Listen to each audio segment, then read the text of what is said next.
내가 내게 내 형제보다 세겜 땅을 더 주었나니 이는 내가 내 칼과 발로 아모리 족속의 손에서 빼앗은 것이니라. 아멘. 하나님은 세상의 질서를 뒤집어 엎으시는 하나님입니다. 므낫세가 장자고 에브라임이 차남인데 이스라엘인 야곱은 에브라임을 오른손으로 놓고 축복하고 므낫세를 왼손으로 놓아 축복하여 에브라임을 므낫세보다 높이 축복하는 것을 볼 수가 있습니다. 이것은 세상의 가치를 전도시키는 하나님의 방편입니다. 세상은 더 공로 있는 자, 더 많이 가진 자, 세상은 더 성공한 자를 높이고 공로 있는 것을 우선으로 봅니다. 지난주에 우리 SK의 그 전 사장 회장 부인인 노소영 씨가 법원에서 1조 3천억 원을 이혼 재산 분할금으로 내라라는 판결을 받아가지고 여러분 뉴스 보셨죠? 야, 결혼 잘하면 1조가 생기는구나 이런 생각도 해봅니다만 그 법원의 판결의 이유가 뭔지 아세요? 공로가 많다는 거예요. 노 대통령의 딸로 SK 성경그룹에 결혼해서 노 대통령이 그 통신사도 넘겨주고 여러 가지 그 정경유착으로 공로를 너무 많이 그 기업이 크도록 세웠기 때문에 공로가 많아서 돈을 많이 받아야 된다는 거예요.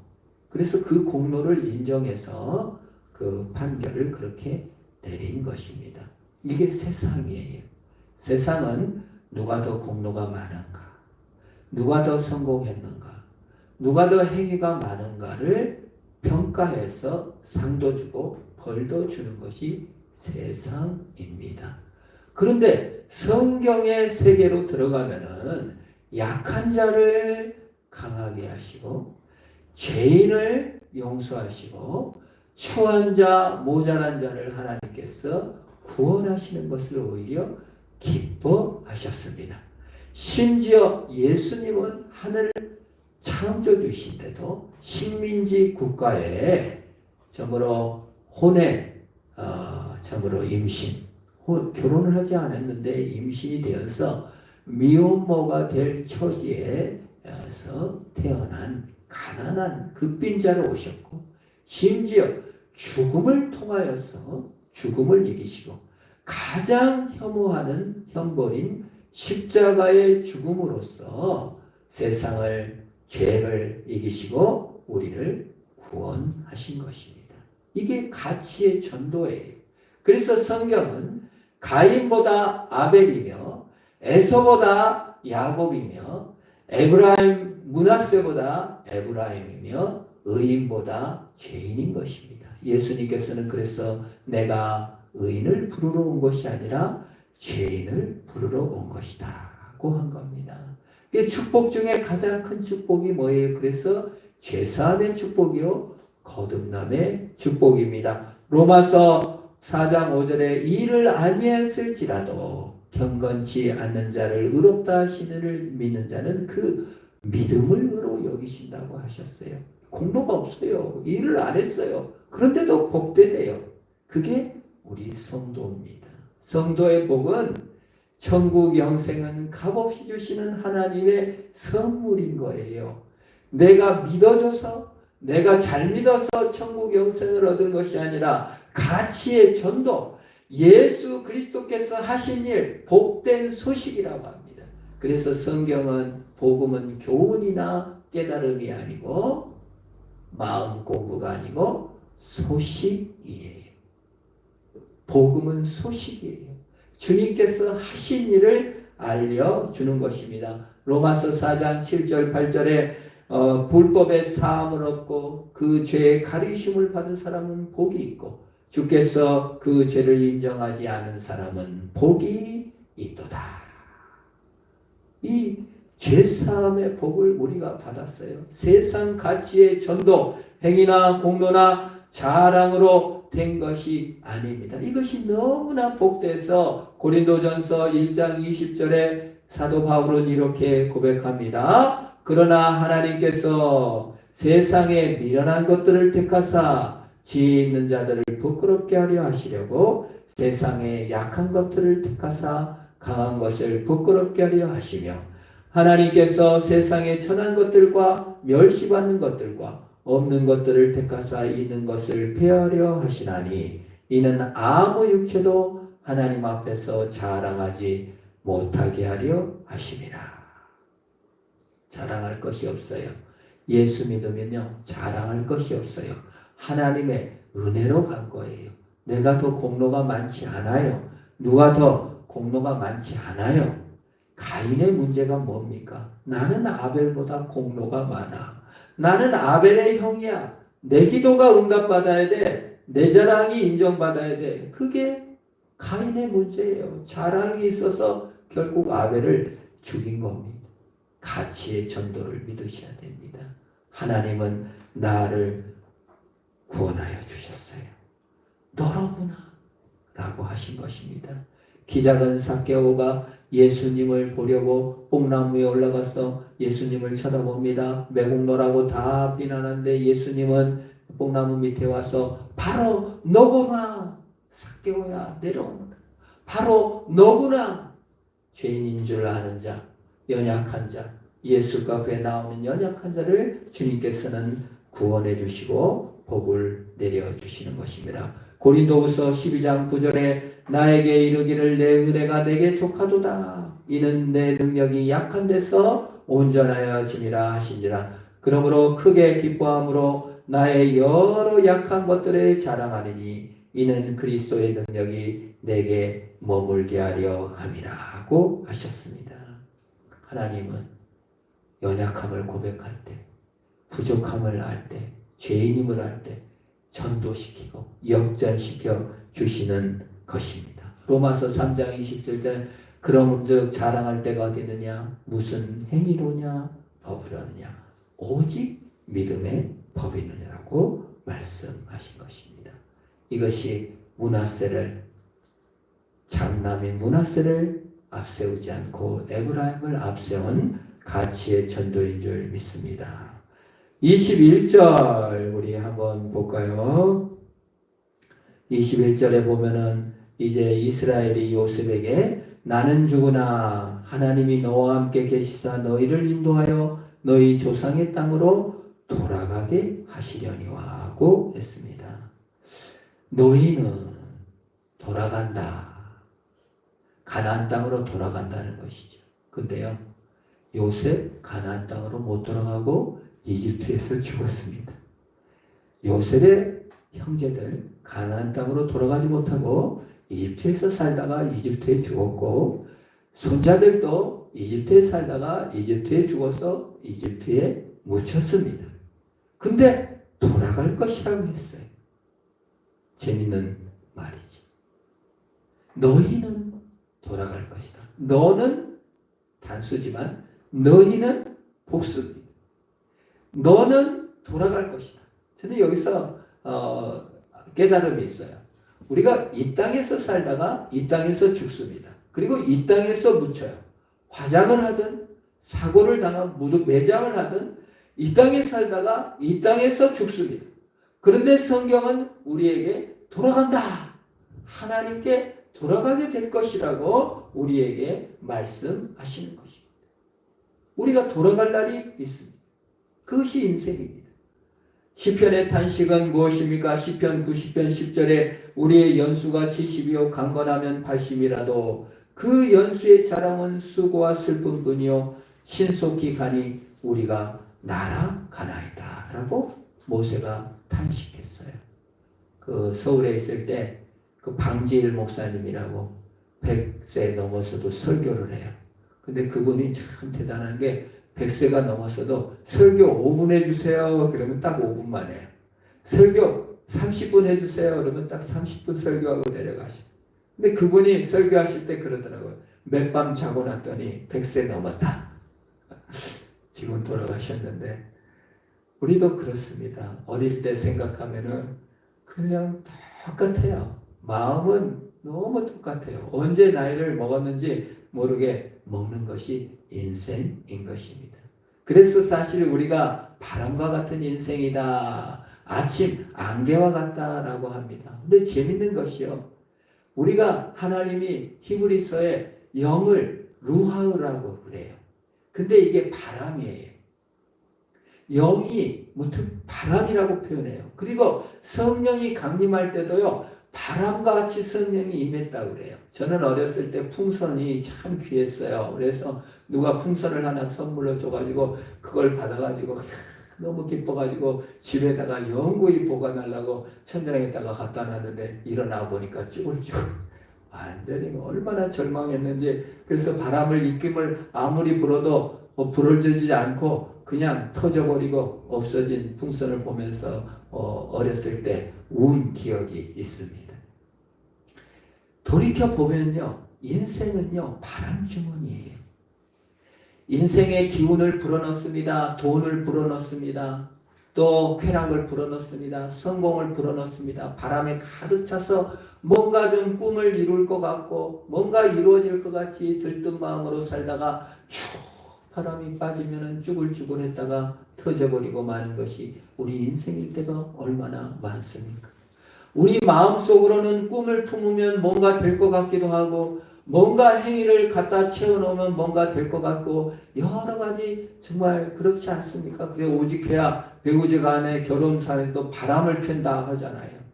뭔가 될 것 같고 막 그래서 설쳐되는 것이죠.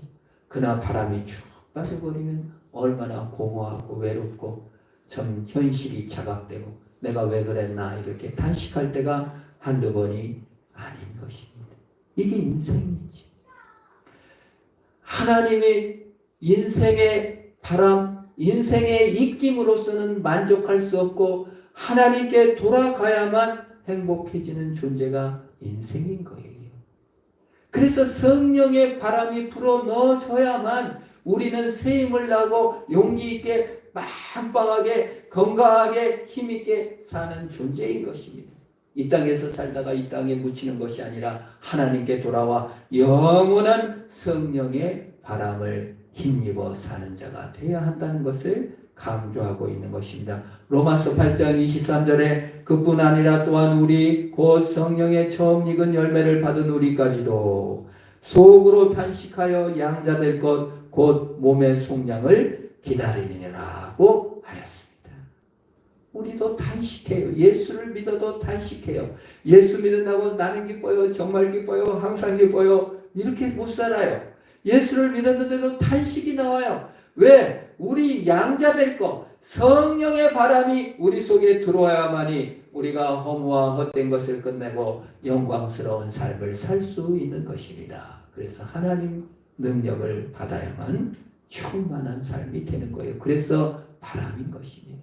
예수 바람, 성령의 능력으로 승리하시기를 바랍니다. 마지막 절입니다. 우리 22절 같이 한번 읽어볼까요? 48장 22절입니다. 앞에 뜨여 있죠? 있습니다. 시작. 내가 내게 내 형제보다 세겜 땅을 더 주었나니 이는 내가 내 칼과 활로 아모리 족속 손에서 빼앗은 것이라. 이게 성경의 난제예요. 야곱이 언제 세겜 땅에서 칼 들고 활 들고 서친 적이 없어요. 세겜 사람들을 죽였다가 그냥 몰살당할까봐 정신없이 베들로 도망쳤던 것이 야곱입니다. 활을 잡아본 적도 없고 칼을 잡아본 적도 없는 야곱이에요. 거기다가 여기 한쪽뼈를 쳐 맞아가지고 장애인이에요. 지금으로 말하면 등급이 나와서 전부 보조금을 받아야 돼 쩔뚝쩔뚝하고 다니는 장애인 야곱이 언제 칼을 들고 활을 들고 싸워서 세겜 땅을 빼앗았단 말입니까? 이 되지도 않는 얘기를 하고 있는 거예요. 그게 왜 얘기일까요? 이건 예언입니다. 예언의 성취입니다. 우리가 하나님의 구원을 말할 때, 예수님께서 하나님의 구원을 말할 때, 예수 그리스도의 십자가와 영생을 말할 때 예수님께서는 과거 완료형을 써요. 야곱이 생각할 때 세겜 땅을 에브라임 후손이 진짜로 가져요. 그러니까 이 세겜 땅이 요셉에게 전달될 것을 너무나 확신해서 예언 형식을 주는데 그냥 빼앗았다라고 해버리는 거예요. 요한복음 5장 23절 예수님의 표현을 한번 보겠습니다. 우리 같이 너무 참 좋은 성경 본문이 이것을 잘 설명해주는 같이 한번 읽습니다. 시작.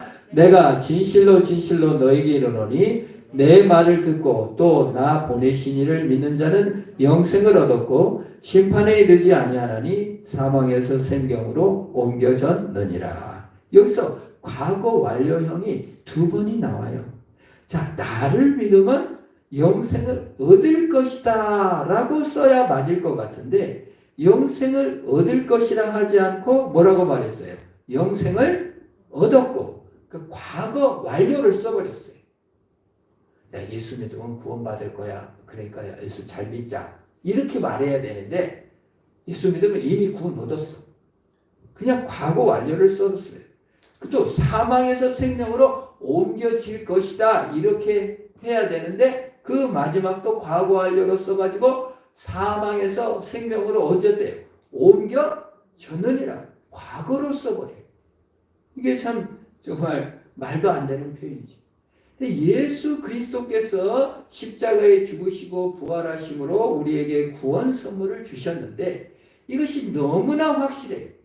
인간의 상태, 내가 믿어준 상태, 내가 신앙의 성숙한 정도, 내가 믿음의 정도를 따라 내 구원이 결정되지 않고 하나님이 이루신 구원이 결정된다는 사실을 이 시제를 통해서 확인하는 것이며 야곱 또한 이 세겜 땅을 얻을 것을 너무나 확실하니까 빼앗은 것이라고 말을 하는 것입니다.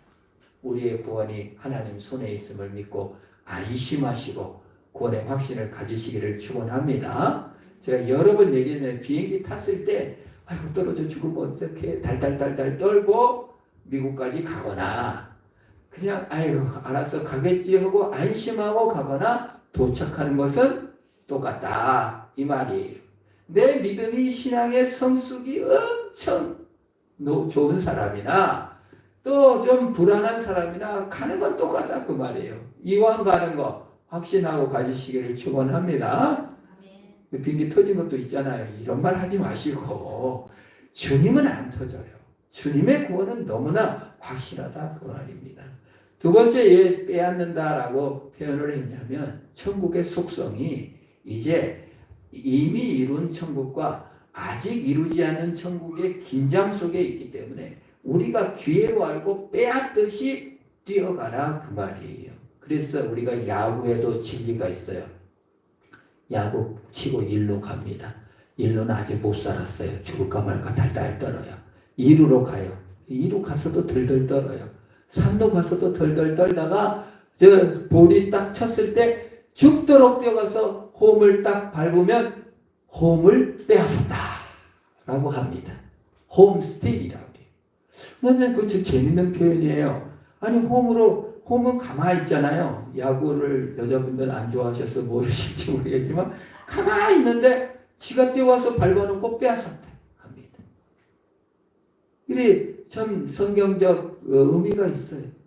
우리가 세상에서 살아가는 것이 무엇입니까? 하나님께로 돌아가기 전까지는 달달 떨다가 하나님 품에 안길 때 영원한 안식을 얻는데 그냥 돌아오면 되는데 전력 질주하여 홈을 빼앗듯이 뛰어간 선수를 우리는 박수를 치잖아요. 우리가 표대를 향하여 하나님을 향하여 뒤의 것을 생각하지 않고 하나님의 영광을 위하여 막 달려가는 것이 아름답고 복된 것인 줄 믿습니다. 우리 마태복음 11장 12절 한번 읽어보겠습니다. 이게 과연 성경적인지 아닌지 같이 한번 읽어봅니다. 시작. 세례 요한 때부터 지금까지 천국은 침노를 당하나니 침노한 자는 빼앗느니라. 이게 예수님께서 직접 하신 말씀이에요. 천국을 빼앗으래요. 그걸 대단히 이상한 개념이죠. 천국을 선물로 주시고 하나님이 소식으로 영원히 주신 거니까 안심하고 확신 가운데 살아나가는데 또 다른 개념은 빼앗으래요. 그냥 삼루에서 그냥 번트 쳤어. 그래가지고 그냥 달달 그 조금밖에 꿀이 안 나갔는데 죽도록 뛰어가갖고 솜을 빼앗듯이 빼앗아라. 이렇게 하나님 나라를 향하여 달려나가라 라고 말하는 것입니다. 천국을 소유하라는 것입니다. 하나님 나라를 소유하라는 것이에요. 네가 네 마음의 천국을 소유해야 된다. 고대 사람들은요, 지금도 아프리카나 또 인디언 부족들 추장이 회개하면은 부족민들이 의견도 묻지도 않아. 나 오늘부터 예수 믿기로 했어. 너희들 다 예수 믿어. 그러면 부족들이 와 따라와서 예수를 다 믿는데. 그래서 어느 학자들이 개인적으로 천국을 받아들였을까? 그러면 글을 쓴 것도 봤어요. 우리 공동체로 예수를 믿기도 합니다만은 천국은 우리 안에, 우리 속에 개인적으로 천국을 확신하고 천국을 빼앗듯이 기쁨을 누리고 감사를 누리는 자가 되라고 우리에게 말씀해 주시는 거예요. 예수님께서 바톤을 넘겨주고 함께 걸어가 주시는 것입니다. 지난 도쿄올림픽 때 한 육상 선수가 뛰다가 여기 그냥 근육이 찢어져 가지고는 한 발로 울면서 껑충껑충 뛰고 있는데 관중석에서 한 사람이 막 뛰어나오는 거예요. 뭐 관계자가 막으는데 그냥 와서 잡고 결승선까지 같이 걸어가더라고요. 아버지였어요. 자기 아들이 포기하지 않고 뛰어가는 걸 보고 함께 걸어가 주신, 저는 감동을 받았어요. 하나님께서 우리가 실수하고 넘어지고 깨어져도 결승선까지 하나님 나라에 이르기까지 우리 하나님께서 함께 걸어가 주시는구나. 예수 그리스도께서 우리와 함께 걸어. 우리의 승리가 무엇입니까? 세상의 성공과 쾌락과 안락과 부와 명예와 환난이 없는 것입니까? 그게 아닙니다. 주님께서 이루신 아름다운 세상, 역전시키고 가치가 역전시키는 아름다운 천국으로 우리로 인도해 주시니 주님께서 우리와 함께 걸어가 주시는 것입니다. 등수가 문제가 아니며 높음과 공로가 문제가 아니요 예수께서 이루신 그날을 향하여 달려나가 믿음으로 승리하시기를 축원합니다. 기도하겠습니다. 하나님 아버지 감사합니다. 천국을 빼앗아서 마귀에게 빼앗긴 천국을 빼앗아서 우리에게 안겨주신 예수님 감사합니다. 그 예수님이 넘겨준 바톤을 들고 뛰어가게 하여 주시옵소서. 우리에게 있는 세상 가치를 역전시키는 예수로 말미암아 만족하며 승리케 하옵소서. 예수님의 이름으로 기도합니다. 아멘. 성찬식을 바로